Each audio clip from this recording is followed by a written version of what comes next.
Salut guys, c'est Matt. Aujourd'hui, il faut que je vous parle de la switch métabolique. Donc, c'est une switch biologique qui nous était extrêmement utile il y a des millions et des milliers d'années. Ça s'est développé dans nos gènes. Cette switch-là, ça nous permet de stocker des graisses.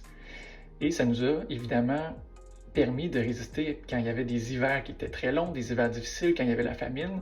Et ça nous a fait en sorte qu'aujourd'hui, on est ici. Sans cette switch-là, on ne serait pas là. Et les animaux non plus qui n'ont pas développé cette switch-là ne sont plus là. Parce que la plupart des animaux ont cette switch métabolique-là. Le problème aujourd'hui, c'est qu'on a encore cette switch-là et on a accès à tellement de nourriture, à tellement de sucre ajouté et de nourriture transformée par l'homme et en excès. C'est ça, c'est le mot-clé, parce qu'à cause de ça, puis parce qu'on mange tout le temps, bien, on est toujours en train d'activer cette switch-là. Par contre, si on mangeait de la nourriture ou qu'on était toujours dans le côté plus sain ou qu'on limitait notre sucre et surtout le fructose, bien, on n'a pas activé cette switch-là puis on va garder un poids qui est santé. Par contre, aujourd'hui, le fructose et le sucre ajouté est dans quasiment tous les emballages, toutes les choses que les humains ont transformées et c'est ça le problème.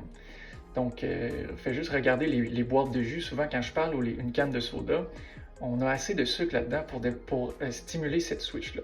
Et cette switch-là, c'est quoi?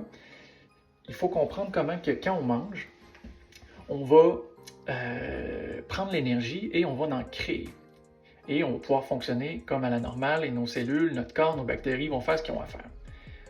Quand on mange du fructose, et c'est dépendamment à la dose, mais plus on en prend, plus on va avoir cette switch-là qui va être stimulée et plus on va avoir les problèmes qui viennent avec. Puis c'est quoi les problèmes avec ça? C'est que l'ATP, l'énergie, va se détruire au lieu de se créer, se multiplier et faire ce qu'elle a à faire.